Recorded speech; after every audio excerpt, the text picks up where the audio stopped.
All right. Okay. Thank you. Thank you so much for finding me. You're looking at Mike Johnson and a couple of other Republican lawmakers down on their knees looking for one of Lindsey Graham's earrings. Actually, that's Speaker Mike Johnson praying in the House of Representatives because he doesn't believe in separation of church and state. He doesn't think it's a real thing. He actually said that. Oh, I'm sure Speaker Johnson believes in separation of mosque and state.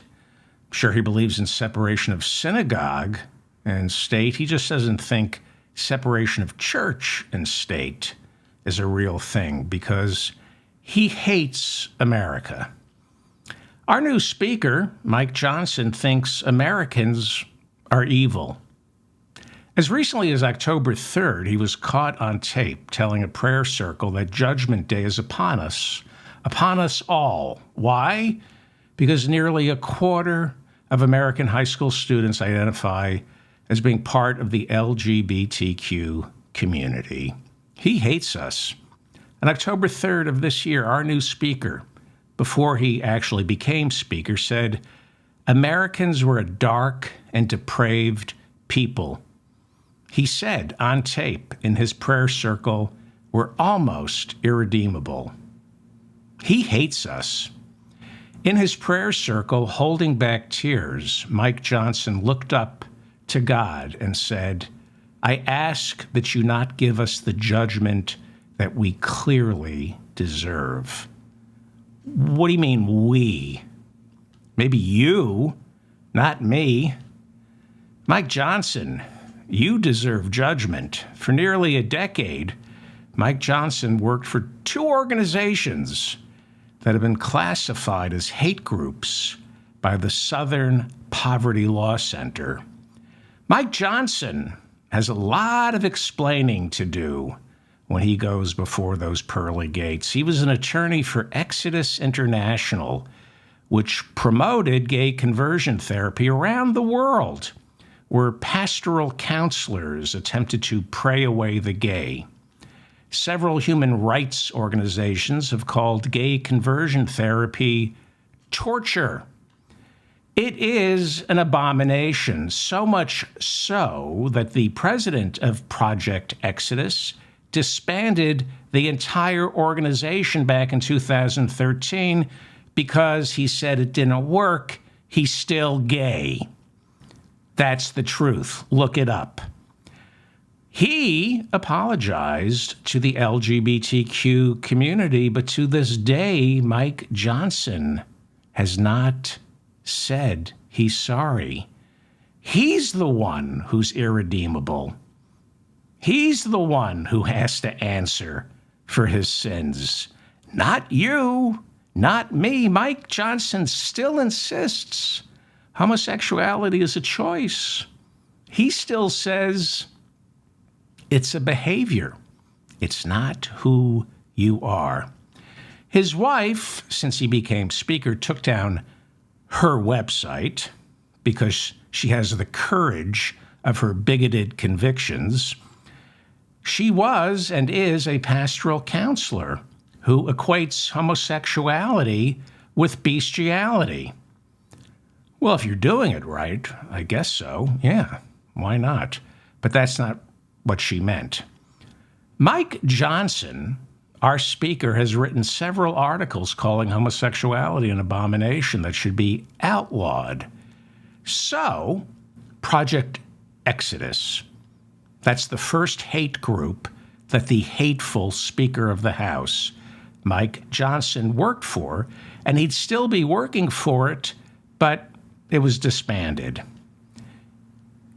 Okay, for nearly a decade, he worked for another hate group, the Alliance Defending Freedom, which the Southern Poverty Law Center in 2016 labeled a hate group. It's right up there with the KKK as far as hate groups go. It's a hate group for lawyers. Ask the Southern Poverty Law Center. And are you going to donate to the Southern Poverty Law Center this December? Mike Johnson was one of the lead attorneys and spokespersons for the Alliance Defending Freedom, which to this day is still defending practitioners of gay conversion therapy. They are defending every baker and minister who refuses to participate in a same-sex marriage. You're the one who's irredeemable, Mike Johnson. You're the one who has to answer for their sins. Not me, not most Americans. You, Mike Johnson, are a hateful, hateful bigot. And now you're Speaker of the House. And you might slather a friendly smile over that hateful grin, but we know you hate us. You hate Americans. Mike Johnson hates you. And because he's so prepossessed with his own moral superiority, he's one of the most dangerous people in our country. And believe it or not, I will have more to say about the sinner, Mike Johnson, later on in the show. This is the mop-up for November 21st, 2023. I'm David Feldman. Please like and share this episode, subscribe to my newsletter and my channel, and leave a comment. I read all your comments. You know that if you listen to the show. The Guardian says scientists have finally uncorked the secret to why red wine gives us headaches. I'm pretty sure it's more than 2 bottles of it before bedtime. Pretty sure that's why red wine gives us a headache. 2 bottles before bedtime. That's what my studies have shown. But according to the most recent studies, the headaches are caused by a substance known as polyphenols, which are found only in red grapes, which is why I always make sure to order red wine made from white grapes. That's the safest way to drink red wine. I might have had a little before the show started. I was doing communion with Mike Johnson. Well, he was on his knees. I don't know if he was doing communion, but anyway. Derek Chauvin, the Minneapolis cop who murdered George Floyd back in 2020 and was sentenced to more than 22 years in prison, appealed his conviction to the United States Supreme Court, which on Monday decided, we don't want to hear it. Lawyers for Chauvin, in their motion, claimed it was impossible for Derek Chauvin to get a fair trial due to the publicity surrounding the crime. The publicity surrounding the crime. You mean the overwhelming evidence? The video of Derek Chauvin with his knee on the neck of the victim for 9 minutes? Yeah, that's usually how it goes. When you're caught in flagrante delicto, it's really hard to get a fair trial because you're guilty. Now suck it up, Chauvin. Kyle Rittenhouse, who shot to death 2 Black Lives Matter protesters and injured one during a protest in Kenosha, Wisconsin back in 2020, and was later acquitted, has written a new book, and it's out today. It's called Acquitted, and that's how he spells it, Acquitted, A-K-K-K-W-I-T-T-E-D, Acquitted. I like the title, actually, Acquitted. Not innocent. Title of the book isn't innocent, it's acquitted, because if he called it innocent, that would be a lie. But he was acquitted because he's white. By the way, this Thanksgiving, ask your crazy uncle to name one shooting that took place during a Black Lives Matter protest where a demonstrator, a black protester, shot someone to death. Ask your crazy uncle for an analog to Kyle Rittenhouse at Thanksgiving. Interesting and inconvenient stat about the Black Lives Matter movement. In 2020, 11 Black Lives Matter protesters were shot to death, and not a single shot was fired by a BLM protester. Not one. Ask your uncle. Get your phone out and Google it with your crazy uncle. Now, only one pro-Trump protester is reported to have been shot during a Black Lives Matter protest in Oregon, And it's alleged that he was shot by a member of Antifa, which the head of the FBI, Christopher Wray, says doesn't exist. Antifa is an ideology. But the suspected member of Antifa is alleged to have fired a shot that killed a pro-Trump protester. And this member of Antifa was killed mysteriously by cops when they thought they found him. So, again, 11 dead BLM protesters, not a single shot fired by a Black Lives Matter protester in the nearly 10,000 marches that took place in 2020. In promoting his book, Rittenhouse, now 20, said he never wanted to be famous. He just wanted to kill 2 people with an AR-15, injure 1, and get away with it. But he didn't want to be famous. He just wanted to be able to kill somebody and not get caught. But fame chose him. He didn't want all this attention because he didn't want to be arrested for murder. It was the cops who made him famous, but he didn't want to be famous. After Rittenhouse was acquitted, and it's exactly 2 years ago, he was invited down to Mar-a-Lago, where Donald Trump met with him and called him a great kid. Marjorie Taylor Greene introduced a resolution on the floor of the House to award him a Congressional Medal of Honor. I wish I were making that up. She wanted Congress to give him a Medal of Honor, but when it came time to vote to award a Congressional Gold Medal to the Capitol Police for their heroism on January 6th, she voted against that. That's your Marjorie Taylor Greene. Congressional Medal of Honor for Kyle Rittenhouse because he killed 2 and injured 1 with one of Marjorie Taylor Greene's beloved AR-15s. But the Capitol Police officers who protected Congress from the imbeciles Marjorie Taylor Greene was giving tours to on January 5th, well, they don't deserve a medal. Well, anyway, Marjorie Taylor Greene, just like Kyle Rittenhouse, also has a new book out today, and it's called MTG. And in it, she expounds upon her commitment to putting America first. But according to The Guardian, her America First book is published in Canada. The Guardian points out that Marjorie Taylor Greene is also the founder of the America First Caucus, which is dedicated to putting the American workers first.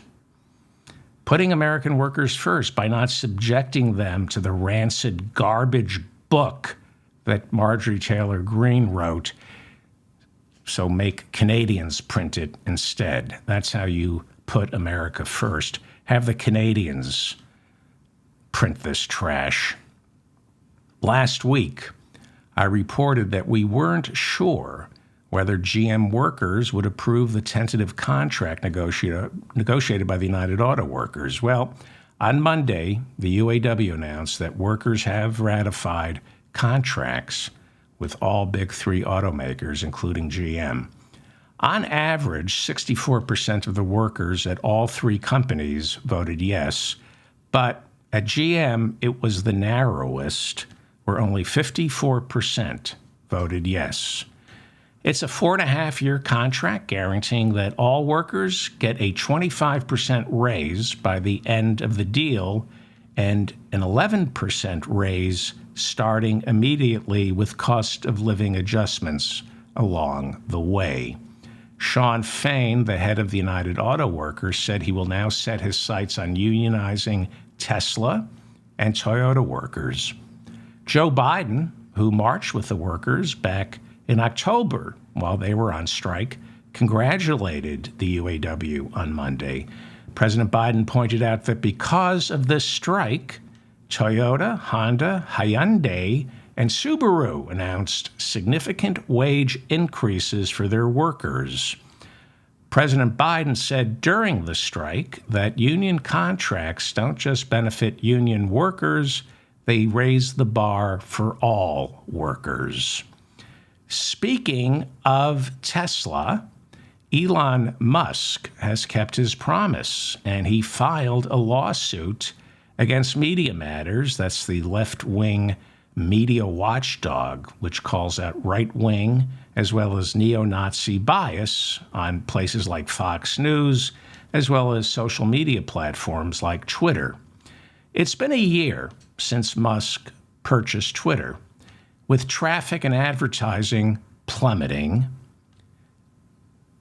because of him, because of what he says, and because of the kind of speech he encourages. Since taking over Twitter, Musk has claimed to be a champion of free speech, and he lifted the suspensions of several far-right accounts, including neo-Nazi accounts, in order to guarantee a free and open debate.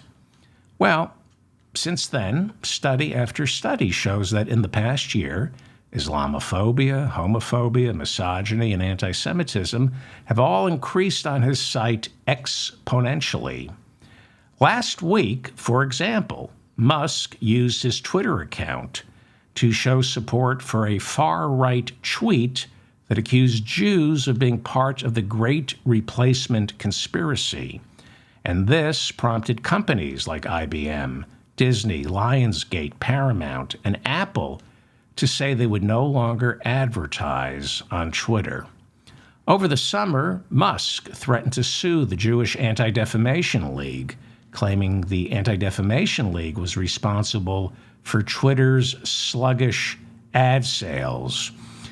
That's a smart move, blaming the Jews for not making money.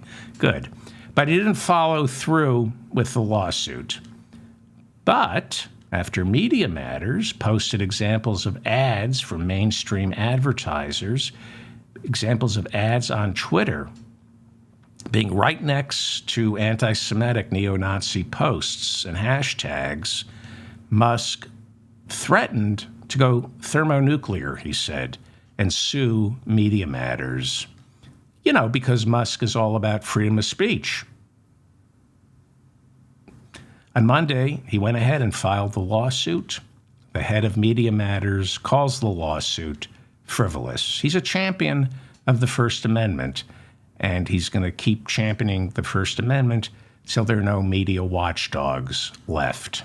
Ken Paxton is the recently impeached Attorney General of Texas who survived a vote to remove him in the state Senate, so he's still the Attorney General of Texas. But he goes on trial next spring for securities fraud, and the federal government is investigating him for accepting bribes from a wealthy donor who allegedly gave a job to Paxton's mistress so she could live and work closer to the state attorney general while he was doing the people's business in Austin. That would be Texas's capital. He was doing the people's business.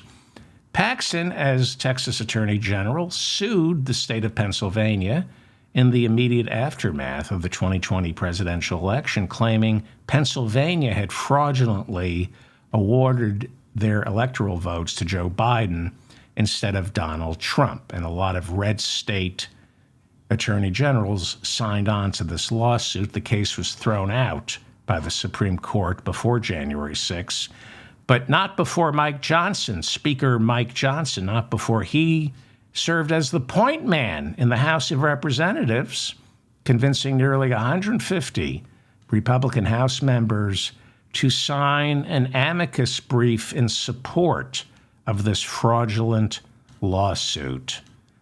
Well, on Monday, Paxton announced that his office is launching an investigation into Media Matters, saying he had reason to believe Media Matters was manipulating data on Twitter in order to make the social media platform look like a cesspool of anti-Semitic Nazi propaganda. I don't think you need to manipulate data to do that. I just think you need to log on and see what Twitter is about since Musk took over. Well, why is Ken Paxton, the state attorney general for Texas, suing or investigating Media Matters? Because Elon Musk has moved Tesla and SpaceX to Texas. That's where he's doing most of the hiring, down in Texas. Speaker Mike Johnson kept his word and has begun releasing Capitol Police security footage from January 6. The first tranche of 90 hours of this footage came out on Friday, and now the election deniers are looking for ways to deny that January 6 ever happened. I'm being serious. On Thursday's show, I played you clips from last week's Homeland Security hearings, where Louisiana Congressman Clay Higgins told FBI Director Christopher Wray that the people who stormed the Capitol were FBI agents dressed like Trump supporters. Marjorie Taylor Greene then told the head of the FBI, Christopher Wray, that all January 6 was a little 3-hour event that the FBI needs to get over. Now, this is all part of the fascist playbook. You take the truth and have fun with it in order to own the libs, in order to own government officials who take their job seriously. The idea, Marjorie Taylor Greene and Clay Higgins, is you try to convince the libs or the FBI that you, as a Republican, genuinely believe this was a false flag operation. The MAGA Republicans know January 6 happened, but they can continue the insurrection by owning the libs and insisting it was the FBI agents, even though they know it wasn't. And by doing this, they know some of their idiot MAGA followers will actually believe them, or if their MAGA followers have an ounce of intelligence, they play along to own the libs by insisting it was all a false flag operation. It's part of the fascist playbook to gaslight the libs and distract, because to these people, politics is just getting away with things, telling lies, and having fun with people who take politics seriously. Because it's not like these Republicans went into politics to actually help anyone. So they play games and pretend they actually believe the deep, dark state was behind the January 6 insurrection. This is Dr. Ronny Jackson of Texas. He's an example of this, the way the Republicans like to play the libs. He was President Trump's White House physician, but when Trump nominated Ronny Jackson, Dr. Ronny Jackson, to be head of the Veterans Administration, some things came out about Ronny Jackson, like his nickname. He had a nickname in the Oval Office. It was the Candy Man, because according to Vanity Fair and other sources, Dr. Ronny Johnson was more than happy to prescribe uppers or downers to Trump staffers, depending on what they needed. As Trump's personal physician in the White House, Dr. Ronny told the press that Trump was a specimen. He would give Trump physicals and then tell the press, the man is a specimen who will live to be 200. And Dr. Ronny Jackson was more than willing to say Trump was taller, so Trump's weight wouldn't make him sound obese. Donald, I know you look obese. I can't help you with that, but I can make it so you don't sound obese. I can add a little inches to your height so you don't sound obese. You're going to look obese, but you won't sound obese. We also learned that Dr. Ronny Jackson liked to drink, especially when he was traveling with President Trump, and would sometimes knock on the hotel doors of attractive White House staffers in the middle of the night, demanding, shall we say, to get to know them better. A doctor. Well, after Speaker Johnson released the 90 hours of video from January 6, Dr. Jackson obviously poured over all 90 hours and immediately decided it proved what? I don't know. That Nancy Pelosi is a liar. Liz Cheney. Here's what he tweeted. This is what he tweeted. Liz Cheney and Nancy Pelosi used their corrupt J6 committee to demonize every Trump supporter in the country. What's being revealed from the J6 tapes is shocking. They lied to the country and used J6 to weaponize government to promote their own corrupt agenda. Horrible people. Okay, so what's in the 90 hours? What is it? Like, I've seen a couple. It's like exhausted police officers unable to chase after some guy with a Confederate flag, and people go, see? The cops were in on it. Senator Mike Lee of Utah is a lawyer and a Republican, and he decided the new video revealed that someone named Kevin Lyons, who is now in prison, he's claiming, Senator Mike Lee, that video reveals that Kevin Lyons, who's now in prison, flashed an FBI badge at a Capitol police camera. And this is proof that everyone who stormed the Capitol on January 6th was working for the FBI. This is what Senator Mike Lee tweeted. He has incontrovertible evidence, and he's a lawyer. He tweeted, quote, I can't wait to ask FBI Director Christopher Wray about this at our next oversight hearing. I predict that, as always, his answers will be 97% information free. Well, it turns out that it wasn't an FBI badge that Kevin Lyons was flashing. It was a vape pen. I wonder if it was the same vape pen that Senator Mike Lee was sucking on when he wrote that tweet. But as usual, Mike Lee didn't bother to apologize when a community note on Twitter next to the senator's post said, and I quote, the person is not flashing a badge. He is not a government employee or source. It is Kevin Lyons, who was recently sentenced to 4 years in jail for his actions on January 6th. By the way, he called police officers Nazis. Wasn't an FBI badge. It was a vape pen. You would think a United States senator would know the difference between a vape pen and an FBI badge. And no apology. No apology. Marjorie Taylor Greene said the release of these tapes is just the tip of the iceberg, and she's demanding that Speaker Mike Johnson announce the formation of a new committee to investigate what really happened on January 6th. Yes, let's get to the bottom of who planted those pipe bombs outside the DNC and RNC headquarters that didn't go off, Marjorie. Let's get to the bottom of that. The fact that they didn't go off suggests you might have been behind it. Yeah, we could look at the tapes. I don't think we need another January 6th committee, Marjorie.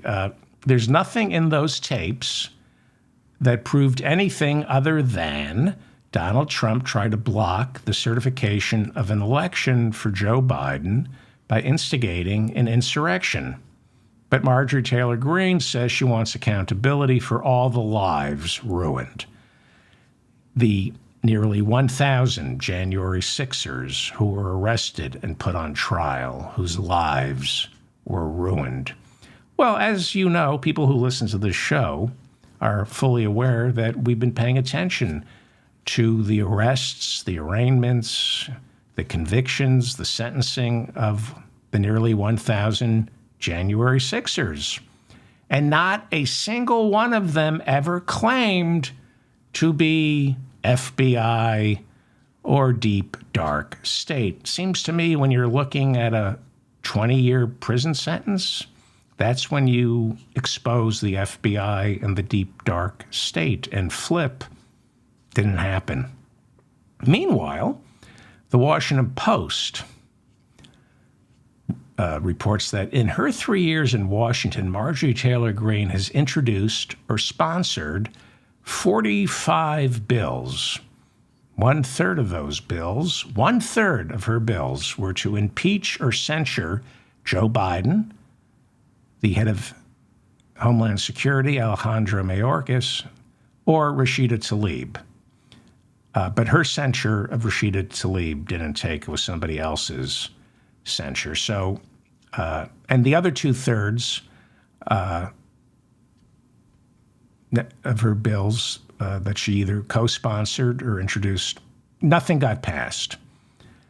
Yet, she was reelected, beating her opponent by 30 percentage points, and has a war chest in excess of $1 million, meaning she has to be reckoned with inside the Republican House caucus. So I know that they're trying to gaslight us by saying these things because it upsets us when you deny January 6th, when you deny an election, even though you know Trump lost, but say he won anyway. You know January 6th was an insurrection, but you deny that it actually took place, that it was the FBI. They're gaslighting us. They're trying to get us upset. If you dignify what they're saying, you run the risk of playing into their hands. But if you ignore them and don't correct them, you run the risk of millions and millions of Americans believing they're horse shit. So I really don't know what the answer is. In the past, I wouldn't dignify these people. But then I see Jamie Raskin and Dan Goldman taking them on. And I'm thinking, well, those guys are much smarter than I am, and they think it's important to challenge these liars and engage and dignify what they're saying. I think you have to. I think you have to get into the rhetorical gutter with them. Not physical gutter, but I think rhetorically, you got to push back and keep exposing them as the liars, the sociopaths, the sinners, the non-Christian, non-religious, fake, God-fearing sinners that they are. Over the weekend, Marjorie Taylor Greene let Speaker Mike Johnson know that she's very unhappy with the job he's doing. And by that she means he's not paying any attention to her. And that's the truth, right? He's doing the same thing Kevin McCarthy was doing, but because Kevin McCarthy gave her committee assignments and brought her into the inner sanctum, she was happy with the job he was doing. But Mike Johnson can't be bothered with Marjorie Taylor Greene, so she is just angry. And she is desperate for attention. She is now complaining that a male Republican member of the House touched her inappropriately during a meeting of the Republican caucus in the lead-up to picking a new speaker. She has told Mike Johnson she wants this investigated.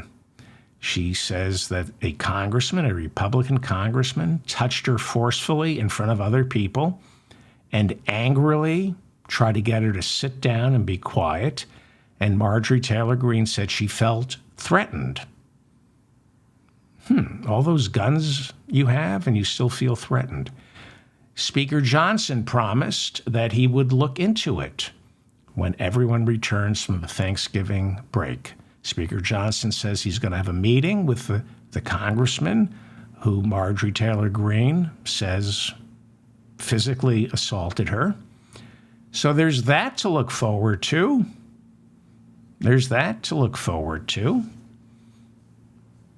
The Human Rights Campaign is America's largest lobbying organization for the LGBTQ community, and thanks to people like Marjorie Taylor Greene, the Human Rights Campaign, for the first time in its 40-year history, has declared a national emergency for the LGBTQ plus community and issued a travel advisory for the state of Florida, warning that thanks to anti-drag laws and bathroom bills, it's no longer safe to visit Florida. On Monday, the Human Rights Campaign issued a new report saying violence against transgender Americans has reached record highs. So far this year, 26 transgender Americans were murdered simply because they were transgender Americans, and these are always underreported by the police because it's usually the police. I'm not going to say they're murdering transgender Americans, but they're certainly raping them. So 26 transgender Americans were murdered this year that we know of, and that doesn't include the thousands who are beaten, raped, and denied housing and employment. Human Rights Campaign, in their new report, said that transgender women of color are most likely to be victims of violence as well as job and housing discrimination. Moms for Liberty was founded 2 years ago in Florida and has been labeled a far-right extremist group by the Southern Poverty Law Center, which you should donate to when you make your contributions at the end of the year. The Southern Poverty Law Center. The FBI uses the Southern Poverty Law Center. They use their researchers to determine who's a hate group and who isn't. And Moms for Liberty has been labeled a far-right extremist group by the Southern Poverty Law Center. Florida Governor Ron DeSantis has spoken at their events, and Moms for Liberty has in turn supported Ron DeSantis, especially his Don't Say Gay bill and book bannings. Moms for Liberty has been at the forefront of Florida's parental rights movement, forbidding the teaching of LGBTQ rights, history, forbidding the teaching of LGBTQ issues in our public schools. Moms for Liberty has formed alliances with the Proud Boys, as well as other Christian organizations that accuse homosexuals of grooming young boys. Ron DeSantis, Donald Trump, Nikki Haley, and Vivek Ramaswamy all spoke at the Moms for Liberty 2023 annual conference in June, where they all railed against the woke mob trying to turn our children gay. Moms for Liberty opposes gender-affirming care for minors and has actually advocated separating LGBTQ students from the rest of the school population. Philip Fisher is a pastor in Philadelphia, and he's one of the leading voices for Moms for Liberty. This pastor served as kind of Philadelphia's point person for Moms for Liberty, especially for a big conference they held over the summer, which focused on denying transgender identity and banning books in our schools and libraries with LGBTQ themes, banning Drag Queen Story Hour. The Philadelphia Inquirer reported on Monday that Pastor Philip Fisher, besides all that, is also a registered sex offender. In 2012, Pastor Fisher pled guilty to aggravated sexual abuse of a 14-year-old, wait for it, boy. A boy. That's Pastor Fisher from Moms for Liberty. A hate group where all the leading Republican presidential candidates spoke. A hate group. Speaking of hate groups, let's talk about the marriage of Mike Johnson and his crone of a wife. Speaker Mike Johnson has been an outspoken critic of homosexuality. In the early 2000s, he advocated for its criminalization. He blamed the fall of the Roman Empire on the epidemic of gay people. That's what he said. There was an epidemic of gay people in ancient Rome, and that's why Rome fell. As I said earlier, before going into politics, Speaker Johnson was legal counsel to Exodus International, which provides the type of gay conversion therapy to children now outlawed in places like California and the European Union. Some human rights organizations classify gay conversion therapy as torture. According to CNN, Johnson partnered with Exodus to hold an anti-gay event for teenagers down in Louisiana. This was back in 2005, and Mike Johnson and his wife called it the Day of Truth to serve as a counter-protest against the Day of Silence, where students in Louisiana protested anti-LGBTQ plus bullying. That's what Mike Johnson and his crone of a wife did. Students were protesting the bullying of LGBTQ students, so Mike Johnson and his crone of a wife decided to stage a counter-protest that supports the bullying of the LGBTQ community. In promoting his event back then, Mike Johnson said homosexuality was dangerous and that homosexuals could change, that they could be straight if they wanted to be straight. He said homosexuality is something you do, not something you are. Well, Exodus went out of business in 2013. Its president, Alan Chambers, look him up, Alan Chambers, issued an apology for claiming that he was able to cure homosexuality by praying away the gay. Chambers said, "I'm gay, and this conversion therapy isn't working on me. No matter how hard I pray, I still have same-sex attraction. I realize now that Exodus imprisons homosexuals." And he apologized, and he ended the organization. How often do you hear about that? Somebody saying, I was wrong, and we're not taking any more donations, and Exodus is out of business. He apologized. But the legal counsel, Mike Johnson, never apologized, never spoke out against gay conversion therapy. And he's our speaker now. He never apologized for supporting gay conversion therapy. Instead, he continues to speak out against homosexuality.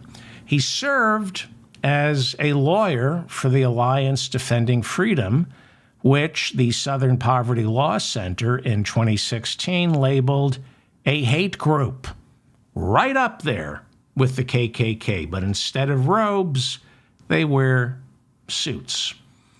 This is what the Southern Poverty Law Center said about Mike Johnson's Alliance Defending Freedom. Now, before he went into politics, he was one of their lawyers and one of their top spokesmen. This is what the Southern Poverty Law Center said about Mike Johnson's Alliance Defending Freedom, which is still very much alive.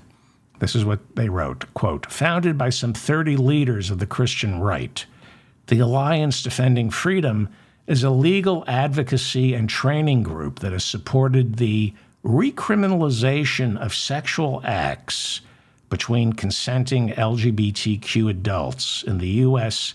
and criminalization abroad, like the Kill the Gay bill that got passed in Uganda this summer." They go on to write that the Alliance Defending Freedom has defended state-sanctioned sterilization of trans people abroad, has contended that LGBTQ people are more likely to engage in pedophilia, that's a lie, and claims that a homosexual agenda will destroy Christianity and society. ADF, the Alliance Defending Freedom, also works to develop religious liberty legislation and case law that will allow the denial of goods and services to LGBTQ people on the basis of religion, religious freedom, to be a bigot. Since the election of President Trump, the Alliance Defending Freedom has become one of the most influential groups in forming the administration's attack on LGBTQ rights. That's what the Southern Poverty Law Center says about Mike Johnson's Alliance Defending Freedom.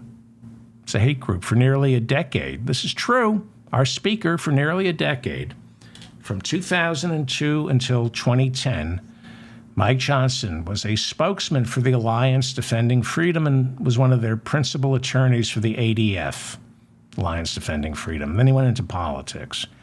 The ADF, Alliance Defending Freedom, right now has a case before the Supreme Court to defend Christian therapist Brian Tingley, to defend his right to practice gay conversion therapy, even though it's been outlawed and called torture by a human rights organization. That's who Mike Johnson is. It's President Biden, Vice President Harris, and then him, third in line. That's who the Speaker of the House is here in America. He hates us. He hates this country. He thinks we're all sick and depraved. This backwater hick from Louisiana is judging us. Kelly, his crone of a wife, hosts a podcast with Speaker Mike Johnson. On the show, Mike Johnson and his crone of a wife compared homosexuality to bestiality. She is a pastoral counselor, and she advises her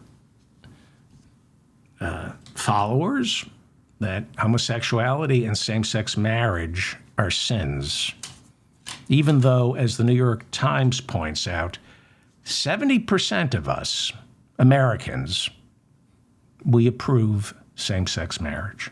70% of us support same-sex marriage, but his crone of a wife says it's a sin. They hate us. They hate us.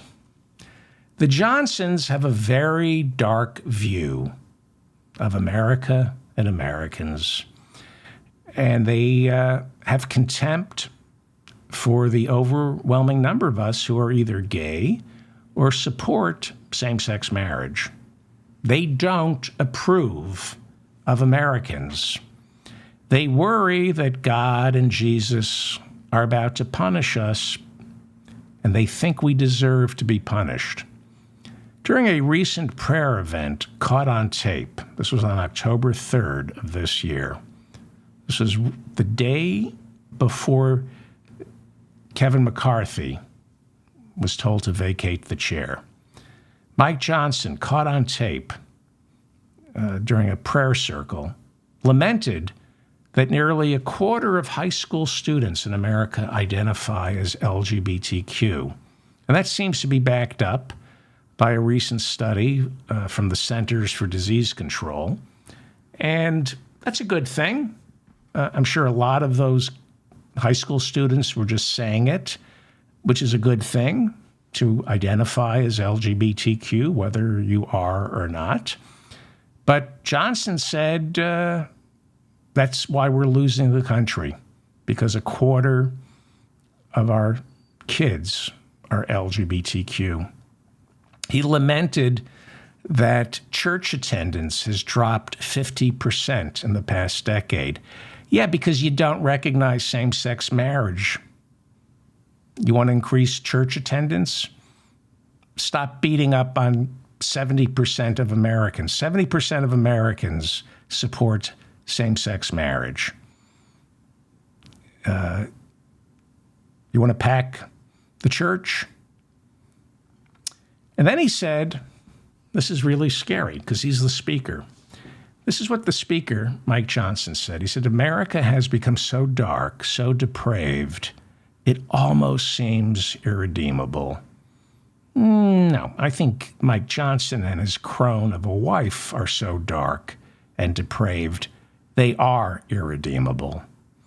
He said the problems in the Republican caucus are so troublesome, he prayed for a supernatural intervention from Jesus himself.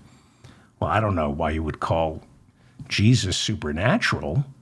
That doesn't sound devout to me. He said a supernatural intervention from Jesus himself.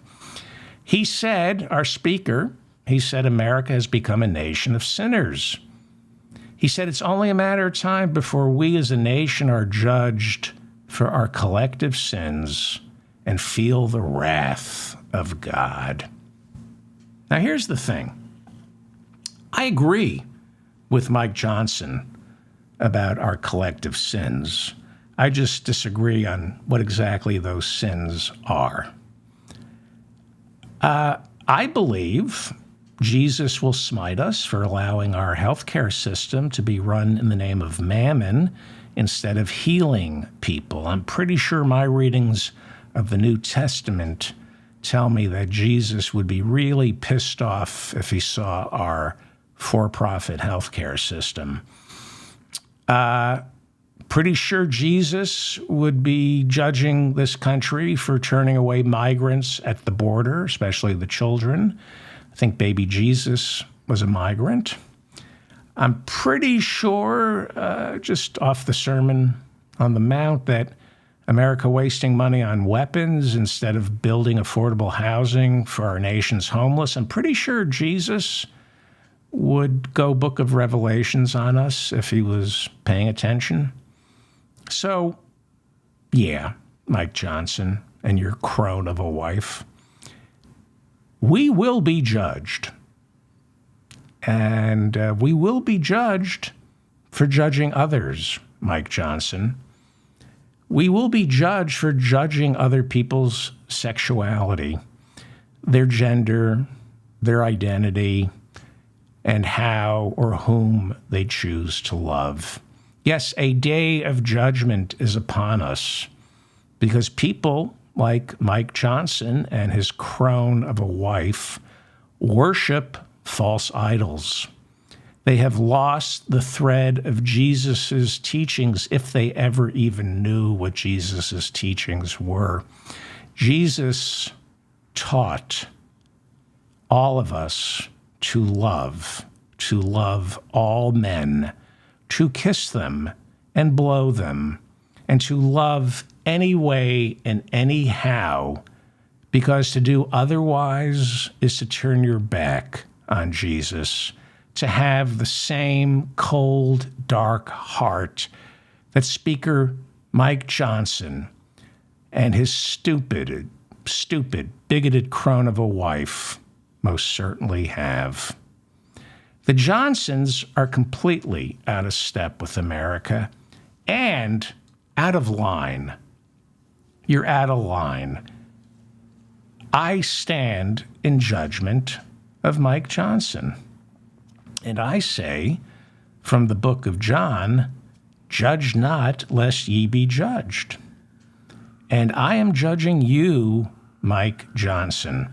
Here's what I know to the core of my very being, Mike Johnson, because I read the holy books. I know you are going to burn in hell.